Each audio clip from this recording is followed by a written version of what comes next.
Yes, around 300 million plastic is produced every year. Only 10% of plastic is recycled. Yes, plastic is a toxic pollutant that causes damage to the environment and causes land, air and water pollution.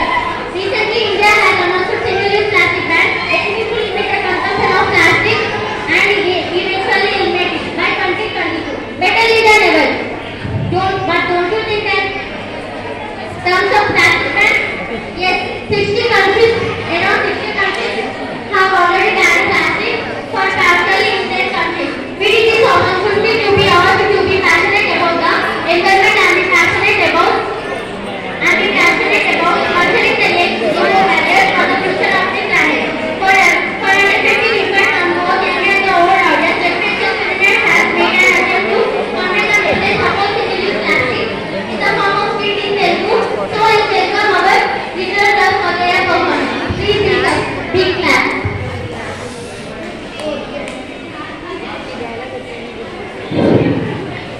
Bindu, Nitin, ఎక్కడున్నారు? Ready అయ్యారా? త్వరగా రండి, tiffin తినాలి.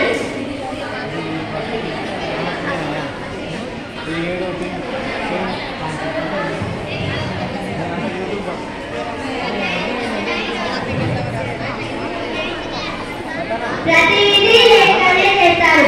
త్వరగా నిద్రపోవడం, త్వరగా నిద్రలేవడం. ఇలాగే రోజు పర్చేస్ చేస్తున్నారు. త్వరగా రండి, ఐడి కార్డు కూడా వేసుకోలేదు ఇంకా.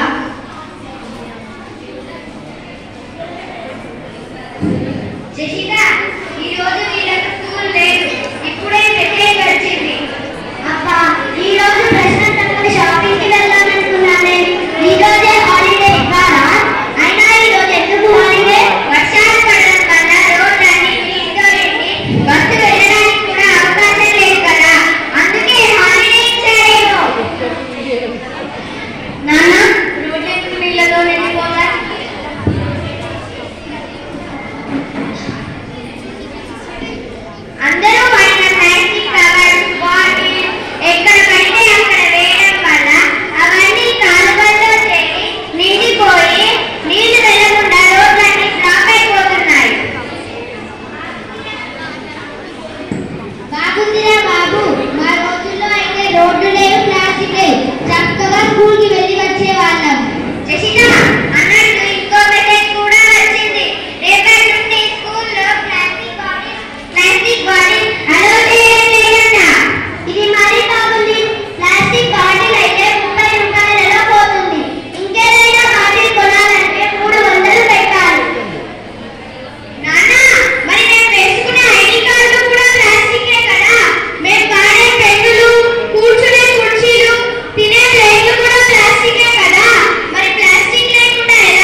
ఫ్యాషన్ మాత్రమేనా?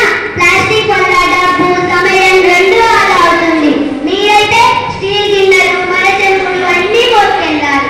మేమైతే ఇలా అలా పారేస్తాం. అలా అంటూనే అలా అనుకుంటూనే మీ వచ్చే తరాలను అదో గది పట్టిస్తున్నారు. నేను మీతో వాదించలేనండి బాబు, నాకు నిద్ర వస్తుంది, నేను వెళ్ళి పడుకుంటా. అత్తయ్యకు ఈ మధ్య మరీ జాగ్రత్తలు ఎక్కువైపోయింది. ఓ భగవంతుడా, వీళ్ళ నువ్వే కాపాడాలి. అమ్మా, మీరే నన్ను కాపాడాలి. అదేంటి స్వామి?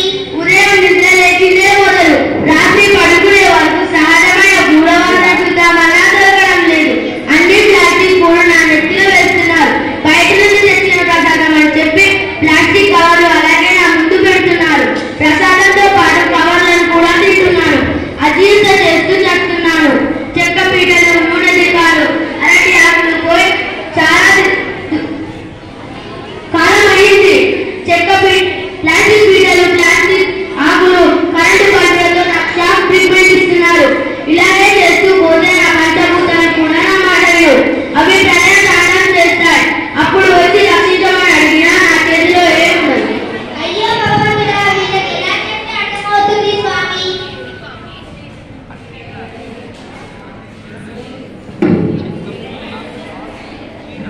అమ్మా, ఏంటి ప్రదేశం చాలా విచిత్రంగా ఉంది. అవునమ్మా, నేను అదే చూస్తున్నాను. అమ్మా, ఆకలిగా ఉందమ్మా. అయ్యో నా చిట్టి తండ్రి, ఇక్కడ ఏమైనా ఉన్నాయో చూస్తాను.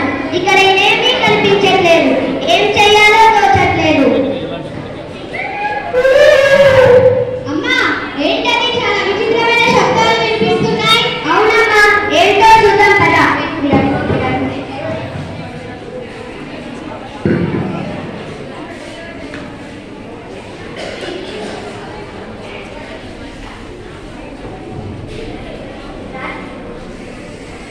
ఎవరు మీరు? ఏం జరుగుతుంది ఇక్కడ? వీళ్ళని మీరు ఎందుకు బాధిస్తున్నారు?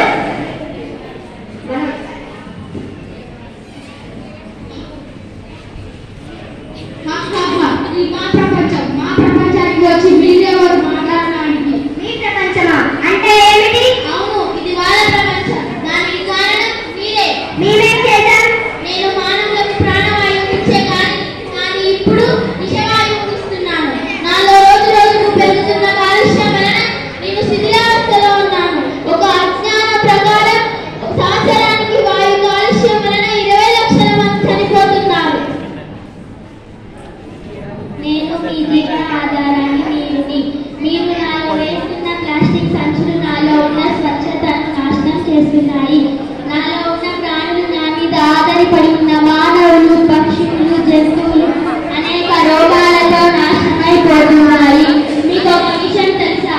ఈ కాలుష్యం వల్ల సంవత్సరానికి 785 మిలియన్ల మందికి కనీసం త్రాగే నీరు కూడా అందుబాటులో లేదు.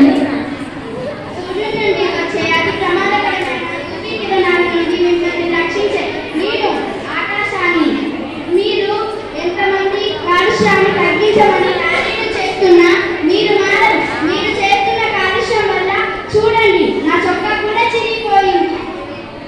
నేను భూమాతని మీలా కక్ష పెంచుకొని పగ తీర్చుకోను. ఈరోజు జరుగుతున్న అన్ని ప్రకృతి విపరీతాలకు మీరే కారణం. దానిలో ఉన్న సహజ వనరులు అన్ని అవసరానికి మించి వాడుకుంటున్నారు. అయినా ఏమీ అనలేదు. చెట్లను నరకవద్దని చెప్పారు, అయినా వినలేదు. చూడండి ప్లాస్టిక్ నన్ను ఎలా చుట్టేసిందో. ఇలా అయితే నాలో ఉన్న సహజ వనరులు, ఖనిజాలు, ఆరోగ్యానికి కావాల్సిన ఆహారం మీకు ఎలా అందుతుంది? మీరు ప్రతి సంవత్సరం 10 మిలియన్ల ప్లాస్టిక్ నీటిలో కలుపుతున్నారు. ఆ నీటిని మీరు తాగడం వల్ల మీ ఆరోగ్యమే చెడిపోతుంది. ఇంకా చెప్పాలంటే మీరు వాడుతున్న ప్లాస్టిక్ 8% ప్లాస్టిక్ మాత్రమే రీసైకిల్ అవుతుంది. మరో 12% ప్లాస్టిక్ కాల్చి వాయు కాలుష్యం చేస్తున్నారు. మిగిలిన 80% ప్లాస్టిక్ పక్షులు, జంతువులు తినడం వల్ల అవి చనిపోతున్నాయి. ఇక్కడికి కూడా మేము ఇంకా ప్లాస్టిక్ వాడటం తగ్గించకపోతే ఆకలి వేసినా తినడానికి, దాహం వేసినా తాగడానికి ఏమీ దొరకదు. ప్రపంచం మొత్తం ఎడారిగా మారుతుంది. వద్దమ్మా వద్దు, ప్లాస్టిక్ వాడను, కాలుష్యాన్ని పెంచము. వద్దమ్మా వద్దు, ప్లాస్టిక్ వాడను.